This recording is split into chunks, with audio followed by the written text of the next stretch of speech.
So, look, this morning, let me give it you where it's coming from. It's coming from iNews that Sir Jim Radcliffe, iPaper, Manchester United co-owner Sir Jim Radcliffe believes boss Ruben Amorim is deserving of a full season in charge at Old Trafford. I always find it very interesting when this sort of stuff comes out after a win.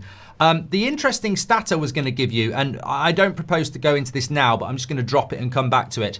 Manchester United have won just 5 matches in the Premier League in the last 8 months. And all of those wins have been against 10 men or against teams who've been promoted or relegated. 2-0 Sunderland promoted, 2-1 Chelsea 10 men, 3-2 Burnley promoted, 3-0 Leicester relegated, 3-2 Ipswich relegated. It ain't a good stat.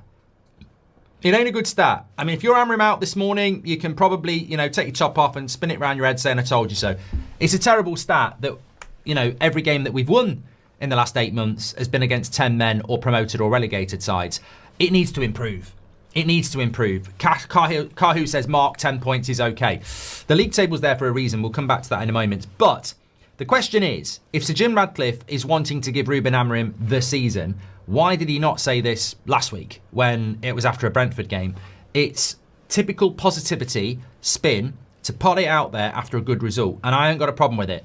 But the question is, can he survive this season?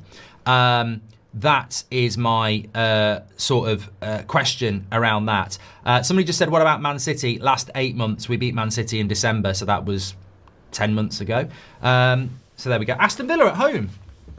Aston Villa at home, Phil. You're right. Well, the stat's wrong. Well done, Phil.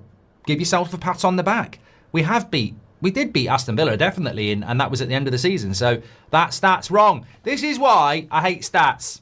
Phil, you are a legend of the chat. You're a double legend of the chat. Absolutely spot on. But, look, goalkeeper was sent off. Yeah, 10 men. Shit. That's right, isn't it? Yeah, goalkeeper got sent off. Phil, you're an idiot. Phil, you've gone from hero to zero. You absolute tosser. No, I'm only joking. Goalkeeper was sent off. Look, the question is, I want to talk about the injury boost with Martinez and Mazraoui, but I also want to talk about this. It's the international break. I'm expecting a couple of stories to break, certainly one, as I mentioned last night. But I think, looking at the league table as it stands, 10 points from 10 games, that means if we continue on that trajectory, we'll get 38 points. 10 points from 7 games. You're a fucking idiot. I'm looking at 10th and 10. Idiot. 10 points in 10th place. 10 points from 7 games means that we're trajecting around 45 to 50 points. So that's got to improve. What's the average? 10 divided by 7? I don't know. 1 point something. But the question is, can Amorim survive? He needs a midfielder. He knows that. The next opportunity is the January transfer window. So he's got a bit of a time crisis as to whether he can actually do that. Now, the reason I brought that stat in about we only beat 10 men or newly promoted or relegated sides is that we ain't playing any of them lot for quite a while now, unless people keep getting players sent off. The question this morning is, can Amorim make it to January and will the club back him? Sir Jim Radcliffe wants to give him the season. He'll get players next summer, but can you make it through a full season? He's got to make it, and I want him to make it. He's got to make it till January, and then the club have got to spend. The reason we're talking about this morning is that Sir Jim, Ruben Amorim wanted players in the summer that he didn't get. He didn't get the midfielder. He didn't get the right wing back. He's going to want them the minute it hits January the 1st. Are the club going to deliver those, and is Ruben Amorim going to make it there? They're the two questions. We've not been particularly good in the January transfer window in recent years.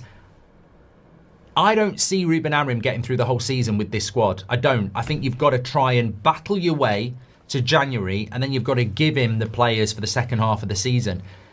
Now, I know it's Adam Wharton on the thumbnail, and we all know Adam Wharton's probably going to leave Crystal Palace in the summer, but I don't see him going in January. Belaba, we spoke about last night, is probably the player that we might go back in for, but is he good enough? Has he got the right minerals? There's two big questions there, and look, it's great to be here on a Monday morning in a sense of positivity, but it's a battle won. It's not the war, and he desperately does need more than what he's got. I look at that Man United side. I think it's exactly where it should be. I think we're better than Sunderland. So the reason I've got the league table there is I'm looking at it and I'm going, by Christmas, will he still be on that page or will he be on page 2? You tell me. I look at that and I go, well, the problem is behind him, Newcastle, Aston Villa. I think they could move ahead of us.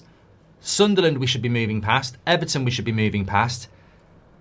So, if Villa and Newcastle come through and we move past Sunderland and Everton, we could still be in 10th or maybe 8th. Can we take out Bournemouth? I don't know. Can we take out Crystal Palace? I don't know. I certainly don't think we're going to take out Arsenal, Liverpool, Tottenham, Man City, Chelsea. And this is the thing. I projected at the start of the season we'd be somewhere between 5th and 10th. I'm still projecting that. And I think that if the club aren't looking at January the 1st to try and give him stuff, I don't think he can make it till May with what he's got. I really don't. I'm not laughing, by the way. I've got a tickly throat. So, yeah, give me your thoughts on that.